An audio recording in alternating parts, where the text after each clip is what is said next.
We've got it written on our website, art makes art. Like the idea that by doing something, you open up the opportunity to do something else. The easiest way to make people feel something is through music. So with Concept Object, we're kind of leveraging our driver of wanting to make people feel something through a platform that really works like audio. This is my bass amp. So this is not a great example of high fidelity audio. This speaker I found in a bin. Me and Maddie have been on a concept object journey for the past 4 years. There was a Gumtree ad for 700 vintage valve radios, which we went and bought from this old grandpa whose grandchildren were saying that they were going to burn them and throw them away because they were taking up most of his house. So we took them off his hands and turned them into MP3 players. We found the reaction we got from these radios was so compelling. This audio brought people together and created a real sense of belonging that we wanted to build on it. The problem with vintage valve radios is they actually can tend to blow up and they're not particularly loud.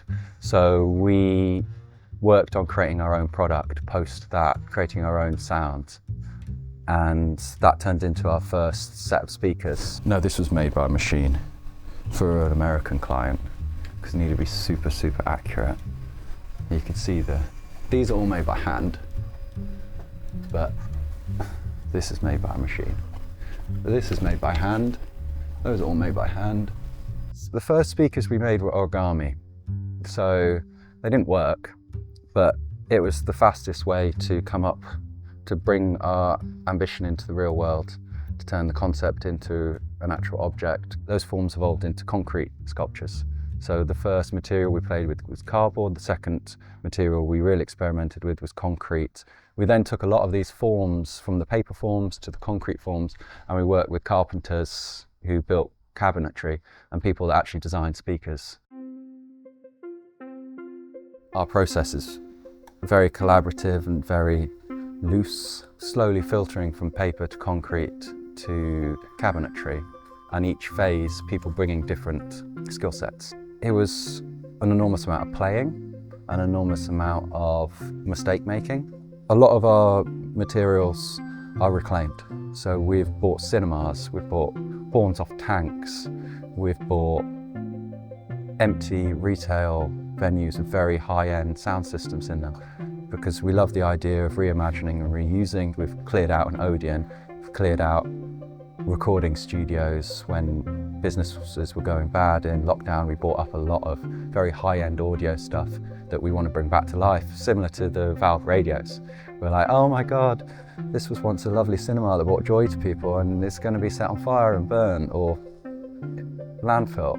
So let's fucking rescue this. And it's cost effective. So these are £500 if you buy them from JBL, but we get them for £12. Same with these, like if we buy one of those, this would have been like 120 quid. To buy like 40 of them was like £600 cash. Why wouldn't you? We've got storage in Wales, we've got workshops here where we can make shit, and we work with driver manufacturers. So when we're looking for clearances, like a cinema, buying a cinema's worth of speakers, or a closed down retail establishment, there's like certain brands that we buy because we know we can work well with them and they're high performance. I design shops and Maddie works in fashion. So we don't have a background, but we do work with people that are more technical. Like we partner with Volt, we partner with engineers that help with our crossovers, our frequency responses, but we got into it to create a sense of feeling. I design shops to make people feel something, so they purchase stuff. Maddie works in apparel, clothes. There's no better way of expressing yourself than the way you look. So we kind of like creating spaces. So we work with people to bring to life add audio into a coffee shop or a clothes shop or a bar. Even though we're a million miles from an AV company, we do like that community building and creating spaces that facilitate community or culture. And it's nice to be in East London where there is an abundancy of that.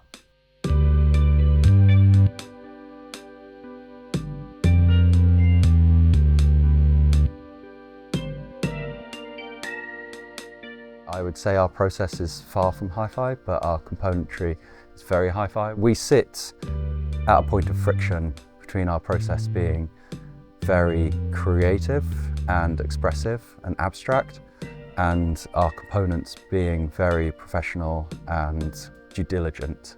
So there's friction created from both sides. I think we're a wee bit too playful to be hi-fi, but we're a little bit too serious to be art. We don't get really caught up in the semiotics of where we fit. We're more concentrating on what you feel when you're listening to it and what you feel when you look at it. I mean, life is aesthetic and exploratory, and audio and aesthetics blend. And we like to play around in those areas. So, where are we? I don't know. Do I care? Some days.